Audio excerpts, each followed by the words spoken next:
नमस्कार, आप capital TV Bihar देख रहे हैं। मैं हूं आपके साथ समीक्षा तिवारी। दुश्मन जब दोस्ती का मुखौटा पहन के आए तो समझ लो तूफान किसी साजिश की बुनियाद पर खड़ा है। देश की राजधानी के बीचों बीच एक ऐसा खेल खेला जा रहा है जिसके परते उधेड़ते ही रूह कांप जाए।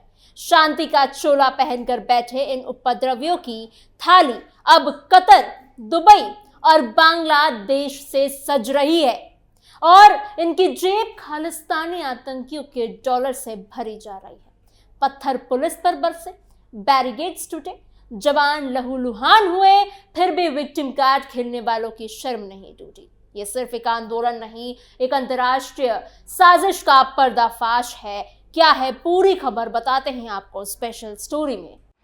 जंतर मंतर पर चल रहा बड़ा खेल, कौन भिजवा रहा ऑनलाइन फूड ऑर्डर्स, विदेशों से हो रही फंडिंग। जंतर मंतर की तस्वीर अब वो जंतर मंतर नहीं रह गई है जो शुरुआत में थी। अब तो वहां का माहौल एकदम ही अलग रंग ले चुका है।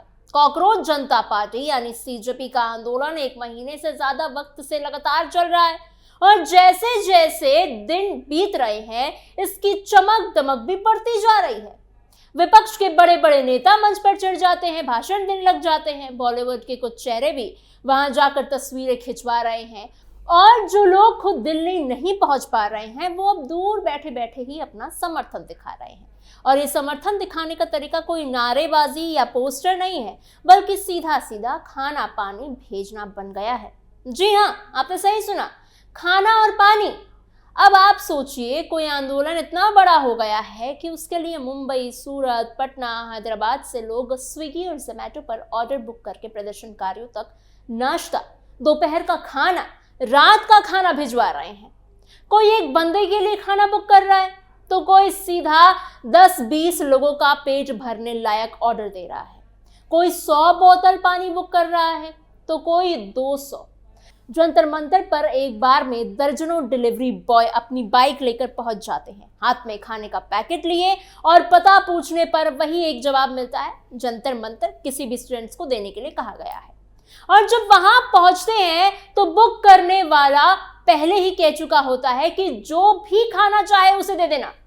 हालात ये हो गए हैं कि खाना इतना ज्यादा आने लगा है कि खुद सीजेपी को अपने एक्स हैंडल से अपील करनी पड़ गई है कि भाई अब और मत भेजो, क्योंकि जरूरत से ज्यादा खाना आ रहा है और वो बर्बाद हो। अब यहाँ तक तो बात समझ में आती है कि देश के अलग अलग शहरों में लोग समर्थन के लिए ही खाना भेज रहे हैं, लेकिन असली खेल तो अब शुरू होता है। अब देश से नहीं, विदेश से ऑर्डर आने लगे हैं। जी हाँ, बांग्लादेश से, दुबई से, कतर से। जब एक मीडिया कर्मी ने एक डिलीवरी बॉय से पूछना चाहा कि ये खाना कहाँ से बुक हुआ है तो उसने बड़े सहज भाव से बताया कि ये ऑर्डर कतर से आया है। वहां से किसी का फोन आया था और कहा गया कि जंतर मंतर पर किसी भी स्टूडेंट को ये खाना पकड़ा दो जिसे नाश्ता करना है। उस डिलीवरी बॉय ने ये भी बताया कि उनके पास ऐसे ऑर्डर्स लगातार आते रहते हैं, कभी मुंबई से, कभी कोलकाता से। यानी अब ये इतना आम हो गया है कि डिलीवरी वालों को भी हैरानी नहीं होती। एक प्रदर्शनकारी ने खुद एक YouTube चैनल पर बताया कि दुबई से किसी ने पूरे 2000 लोगों के लिए खाना भिजवाया। उसका कहना था कि ये ऑर्डर सीधा आता है, डिलीवरी वाला पैकेट पकड़ा कर चला जाता है, बस इतना ही पता चलता है कि ये विदेश से भेजा गया है। उसने ये भी बताया कि सिर्फ एक दिन में दुबई से 8 अलग अलग बार में कुल 2000 पार्सल्स आए हैं। सोचिए, 2000 पार्सल्स एक दिन, सिर्फ एक शहर से। एक और वीडियो में तो एक और यूट्यूबर रात के 11 बजे डिलीवरी बॉयज की भीड़ दिखाते हुए बता रहा है कि लगातार स्विगी और जोमैटो के डिलीवरी बॉय खाना लेकर पहुंच रहे हैं। और जब एक पैकेट पकड़कर पूछा गया कि ये किसका ऑर्डर है तो जवाब मिला कि ये बांग्लादेश से भेजा गया है। अब ये साफ नहीं है कि ये ऑर्डर्स वहां से बसे भारतीय भेज रहे हैं, हिंदू भेज रहे हैं, या फिर वहां के स्थानीय नागरिक खुद को दिलचस्पी लेकर पैसे खर्च कर रहे हैं।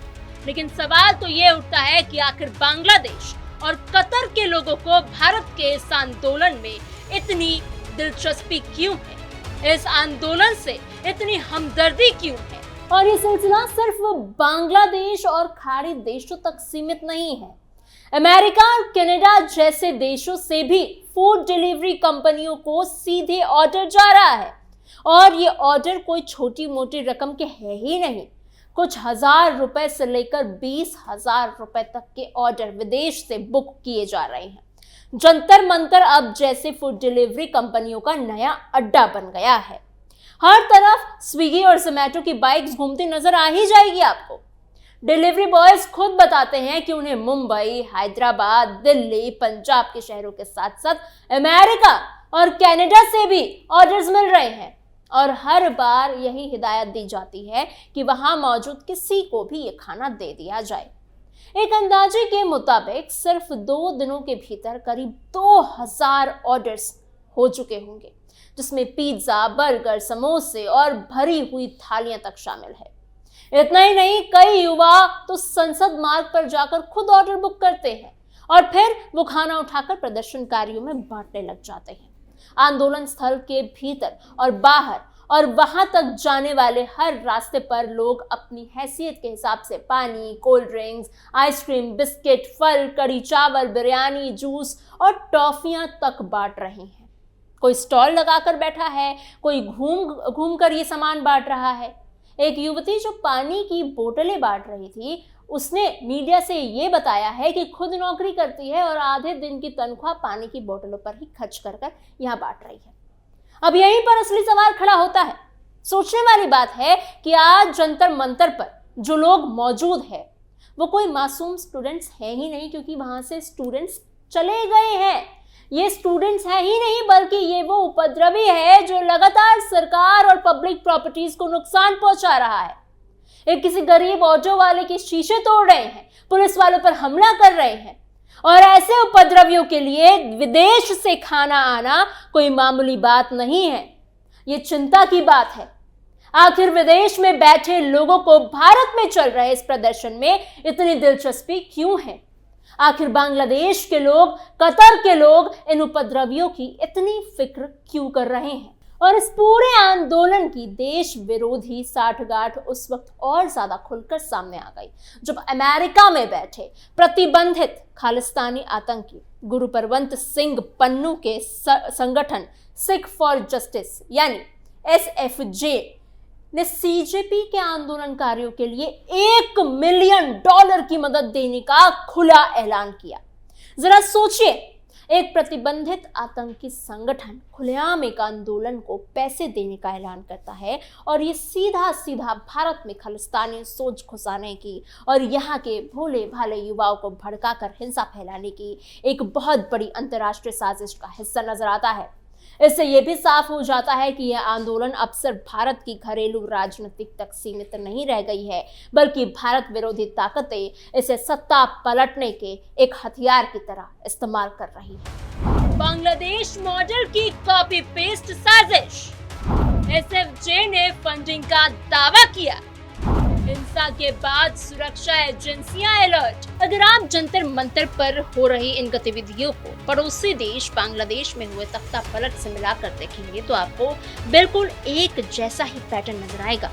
बांग्लादेश में भी ठीक इसी तरह छात्र आंदोलन की आड़ में कुछ उग्र लोगों ने हिंसा फैलाई थी और चुनी हुई सरकार को निशाना बनाकर पूरे देश में अफरा तफरी मचा दी। यहाँ भी बिल्कुल वही स्क्रिप्ट दोहराई जा रही है। जंतर मंतर पर CJP के उपद्रवियों ने शांतिपूर्ण प्रदर्शन का जो नकाब ओढ़ रखा था वो उस दिन उतर गया जब उन्होंने सीधे संसद तक कूच करने का ऐलान किया। दिल्ली पुलिस के लगाए गए बैरिकेड तोड़ दिए गए, सुरक्षा बलों पर पत्थर और बोतलें बरसाई गई। इस हिंसा में उत्तरी दिल्ली के DCP और पंजाबी बाग के ACP समेत 118 से भी ज्यादा पुलिसकर्मी बुरी तरीके से घायल हो गए। और जो सबसे हैरान करने वाली बात थी वो ये थी कि जब भी पुलिस और प्रशासन कानून के मुताबिक हालात संभालने की कोशिश करते तब यही पूरा तंत्र विक्टिम कार्ड खेलना शुरू कर देता है। जिन लोगों ने ड्यूटी पर तैनात जवानों और महिला पुलिसकर्मियों तक को खून खराबे तक पहुंचा दिया, उन्हीं उपद्रवियों के बचाव ने उत्तर आना ये साफ साफ दिखाता है कि इस पूरे आंदोलन का मकसद कभी बातचीत था ही नहीं।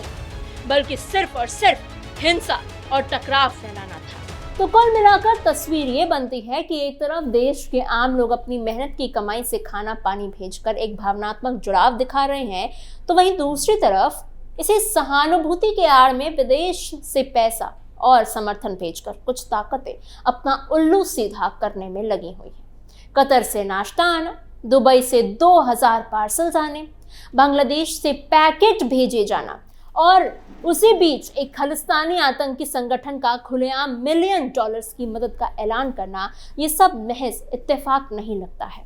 ये एक सोची समझी चाल का हिस्सा दिखता है, जिसमें भोले भाले युवाओं के कंधों पर बंदूक रखकर देश के भीतर अस्थिरता फैलाने की कोशिश की जा रही है।